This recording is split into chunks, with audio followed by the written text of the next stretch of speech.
शास्त्रों में संतान की उत्पत्ति को लेकर अत्यंत सूक्ष्म और गहरा विचार किया गया है। हमारे ऋषि मुनियों ने बताया है कि केवल संतान पैदा कर लेना बड़ी बात नहीं है, बल्कि समाज और राष्ट्र को एक योग्य नागरिक देना माता पिता का परम कर्तव्य है। शास्त्रों में के अनुसार गर्भाधान का समय और मुहूर्त बच्चे के पूरे भविष्य और उसके स्वभाव को निर्धारित करता है। यदि कोई स्त्री दिन के समय गर्भवती होती है तो शास्त्र कहते हैं कि दिन में स्थापित हुआ गर्भ माँ बाप और समाज के लिए शुभ नहीं माना जाता। ऐसी संतान समाज और परिवार को कष्ट पहुंचाने वाली हो सकती है। इसी प्रकार संध्या काल यानी शाम का समय भगवान के स्मरण और वंदना का समय होता है। जो संतान संध्या काल के गर्भ से जन्म लेती है वह अक्सर नालायक और दुराचारी निकलती है। इसका सबसे बड़ा प्रमाण हमारे पुराणों में महर्षि कश्यप और उनकी पत्नी दिति की कथा से मिलता है। एक बार संध्या के समय दिति के मन में काम का वेग जागा और उन्होंने अपने पति महर्षि कश्यप से समागम की इच्छा प्रकट की।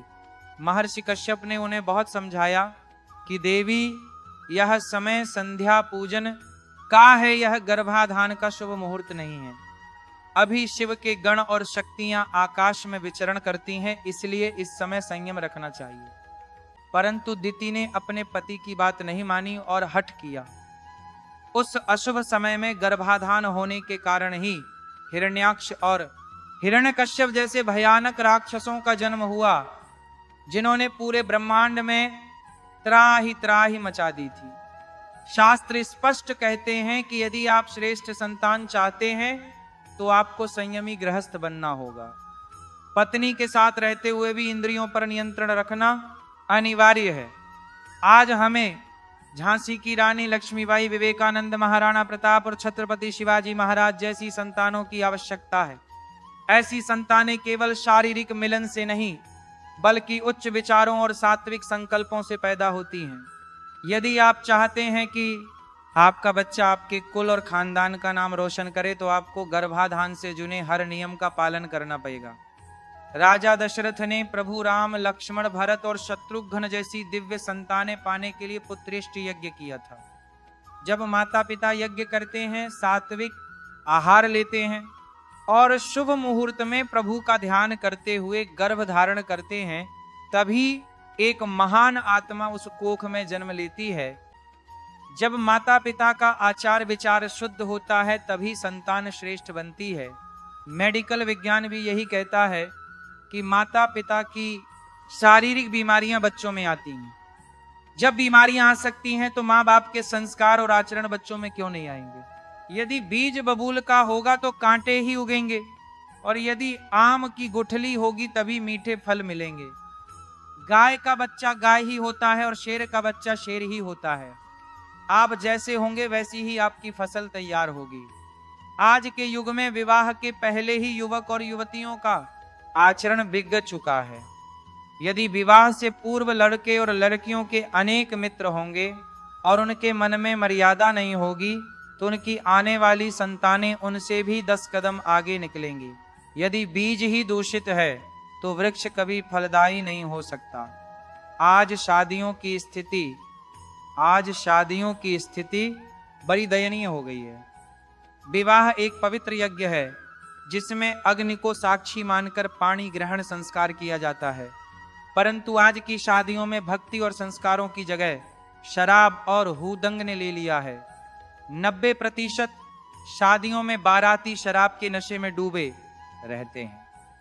अब विचार कीजिए कि जो लोग खुद नशे में धुत हैं वे वर वधू को क्या आशीर्वाद देंगे। ऐसे शराबी और नालायक लोगों का आशीर्वाद लेना भी नहीं चाहिए, क्योंकि आशीर्वाद देने वाले का आचरण लेने वाले के जीवन पर प्रभाव डालता है। हम अपनों से बहु और संतों के चरण इसलिए छूते हैं ताकि उनका सात्विक आचरण हमारे भीतर आए। शराबियों के आशीर्वाद में से आपकी संतान भी वैसी ही होगी। आजकल तो आधुनिकता के नाम पर शादियों में शराब के स्टॉल लगाए जाते हैं और स्त्रियां भी नशा करने लगी हैं। यह हमारी संस्कृति का पतन है। विवाह का मंडप यज्ञ की वेदी होता है। जहां देवी देवताओं का आह्वान किया जाता है। परंतु आज लोग उस पवित्र मंडप की मर्यादा भूलकर केवल दिखावे और पार्टियों में समय बिताते हैं। नई गृहस्थी शुरू करने से पहले पति पत्नी को किसी तीर्थ स्थान पर जाना चाहिए, संतों का आशीर्वाद लेना चाहिए और भगवान बिहारी जी या गिरिराज जी की परिक्रमा लगानी चाहिए। गिरिराज जी से यह प्रार्थना करनी चाहिए कि हे प्रभु, हमें ऐसी संतान देना जो समाज और देश के काम आए। परंतु आजकल के जो विवाह के तुरंत बाद होटलों और मौज मस्ती के लिए भाग जाते हैं, जहां संस्कार और मर्यादा का कोई नामो निशान नहीं होता। परिणाम स्वरूप आज ऐसी संतानें पैदा हो रही हैं जो अपने ही माता पिता को वृद्धाश्रम छोड़ने में संकोच नहीं करती। ऐसी संतानें बोझ हैं। उन माताओं ने व्यर्थ ही प्रसव की पीड़ा झेली जिन्होंने ऐसी संतान को जन्म दिया जो बुढ़ापे में लाठी न बन सकी।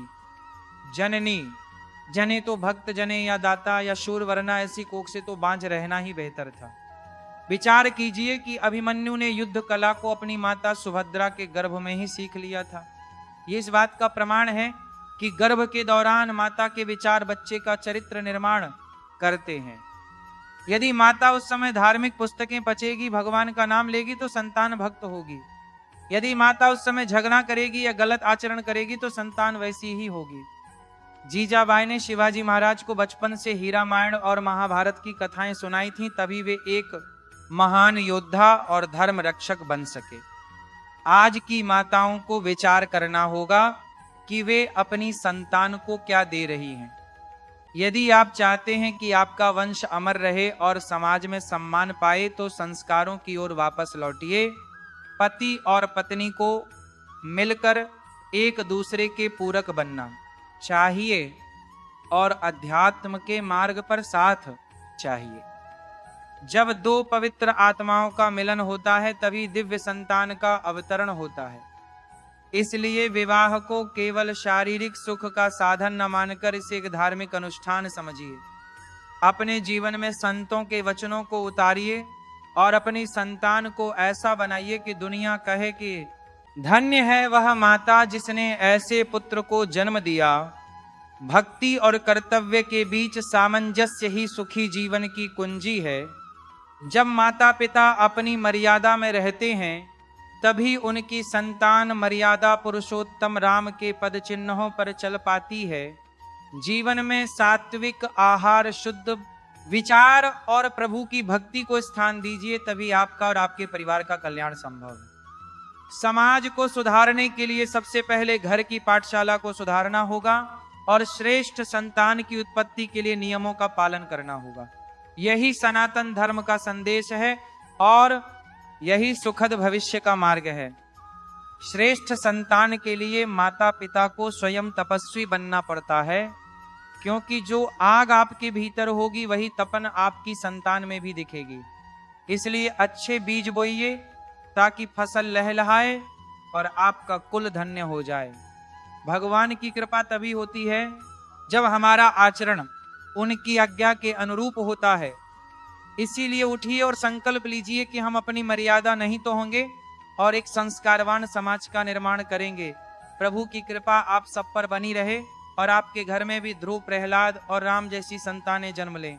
संतों की वाणी को जीवन का आधार बनाइए और अपने आचरण से सबको प्रभावित कीजिए। मनुष्य जन्म का वास्तविक फल तभी मिलता है जब हम अपनी भावी पीढ़ी को अच्छे संस्कार देकर जाएं। आज के समय में इंटरनेट और मोबाइल के दौर में बच्चों को बचाना और भी कठिन हो गया है। इसलिए माता पिता को स्वयं आदर्श बनना होगा। यदि आप चाहते हैं कि आपका बच्चा मोबाइल छोड़कर माला पक्का है तो पहले आपको हाथ में माला पक्कनी होगी। यदि आप चाहते हैं कि आपका बच्चा गाली न दे तो पहले आपको अपनी वाणी को मधुर बनाना होगा। जैसा आप करेंगे वैसा ही आपके बच्चे सीखेंगे। संस्कार बाजार में बिकने वाली वस्तु नहीं है, ये तो परिवार की संस्कृति से उत्पन्न होते हैं। अपने घर में सुख, शांति और भक्ति का वातावरण बनाइए ताकि आने वाली संतानें राष्ट्रभक्त और धर्मनिष्ठ बने।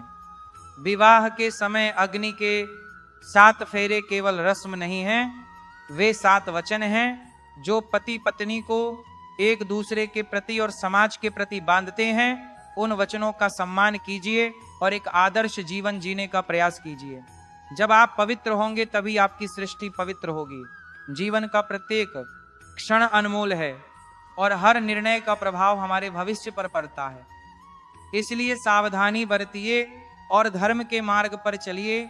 श्रेष्ठ संतान की प्राप्ति के लिए प्रार्थना कीजिए और अपने आप को उस योग्य बनाइए कि भगवान आपके घर में जन्म लेना स्वीकार करें।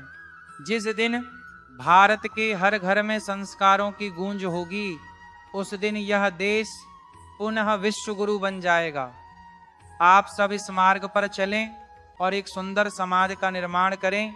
यही संतों की इच्छा है और यही ईश्वर की आराधना है। याद रखें कि आपके बच्चे आपके कर्मों का प्रतिबिंब हैं।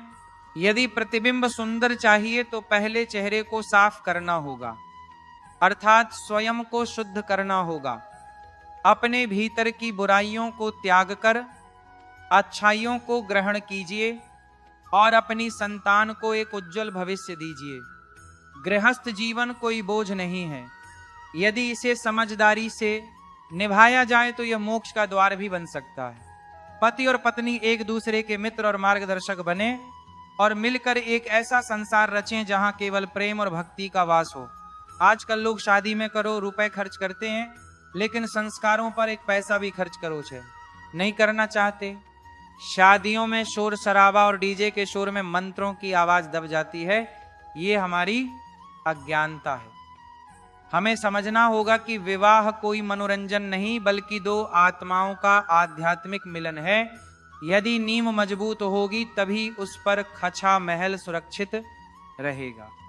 यदि विवाह की शुरुआत ही नशे और हुद्दंग से होगी तो गृहस्थी कैसे सफल होगी। अपने जीवन को भगवान के चरणों में समर्पित करें और हर काम धर्म के अनुसार करें। भोजन भी भगवान को भोग लगा कर पाएं और जल भी चरणामृत समझकर पिए। जब आपके जीवन में ऐसी सात्विकता आएगी तब आपके घर में आने वाली आत्मा भी सात्विक होगी। संतान की चिंता करने से पहले अपनी चिंता करें कि क्या आप एक आदर्श माता पिता बनने के योग्य हैं। यदि आप खुद को बदल लेंगे तो दुनिया अपने आप बदल जाएगी। प्रभु के नाम का सहारा लें और जीवन की हर बाधा को पार करें। संतों का संग करें और हर दिन कुछ अच्छा सीखने का प्रयास करें।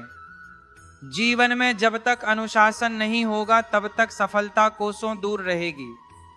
जो व्यक्ति अपनी इंद्रियों को वश में नहीं रख सकता वह समाज को क्या दिशा देगा। संयम ही वह शक्ति है जो मनुष्य को पशु से अलग करती है। संतान की प्राप्ति के समय मन में द्वेष, क्रोध और ईर्ष्या जैसे भाव नहीं होने चाहिए। यदि मन अशांत होगा तो गर्भस्थ शिशु पर भी उसका नकारात्मक प्रभाव पड़ेगा। विज्ञान भी मानता है कि गर्भावस्था के दौरान मां का मानसिक स्वास्थ्य बच्चे के बौद्धिक विकास के लिए अत्यंत आवश्यक है। इसीलिए उस समय केवल अच्छे संगीत, अच्छे प्रवचन और धार्मिक ग्रंथों का सहारा लें। अपने परिवार के वातावरण को ऐसा बनाइए कि आने वाला नन्हा मेहमान खुद को सुरक्षित और संस्कारित महसूस करे। आज जो युवा पीढ़ी भटक रही है वह कहीं न कहीं हमारे द्वारा दिए गए संस्कारों की कमी का परिणाम है। हमें अपनी गलतियों को स्वीकार करना होगा और सुधार की दिशा में बढ़ना होगा। यदि हम आज नहीं सुधरे तो भविष्य और भी भयावह हो सकता है। सनातन धर्म की रक्षा के लिए हमें वीर और धर्मात्मा पुत्रों और पुत्रियों की आवश्यकता है। यह तभी संभव होगा जब हम स्वयं को तपाएंगे और धर्म की मर्यादा में रहेंगे। जीवन का असली आनंद त्याग और सेवा में है, न कि केवल इंद्रिय सुखों में। इस सत्य को जितनी जल्दी बच्चों को भौतिक सुख सुविधाओं के साथ साथ आध्यात्मिक संबल भी प्रदान कीजिए। उन्हें सिखाएं कि पैसा कमाना जरूरी है, लेकिन उससे भी ज्यादा जरूरी है चरित्रवान बनना। चरित्र ही वह संपत्ति है जो अंत समय तक साथ रहती है। अपने पूर्वजों के गौरवशाली इतिहास को याद रखें और उन्हीं की भांति अडिग और निर्भीक बने। श्रेष्ठ संतान ही राष्ट्र की असली शक्ति है। इस शक्ति को संजोइए और इसे भक्ति के प्रकाश से आलोकित कीजिए। प्रभु आपके हर शुभ कार्य में सहायक होंगे। सच्ची श्रद्धा और निष्ठा के साथ किया गया हर प्रयास सफल होता है। अपने भीतर के विश्वास को जगाएं और एक नई शुरुआत करें। आने वाली पीढ़ी आपको आपके धन के लिए नहीं बल्कि आपके द्वारा दिए गए संस्कारों के लिए याद रखेगी। यही आपके जीवन की वास्तविक विरासत होगी। धर्म की जय हो और अधर्म का नाश हो, प्राणियों में सद्भावना हो और विश्व का कल्याण हो। जय श्री कृष्ण।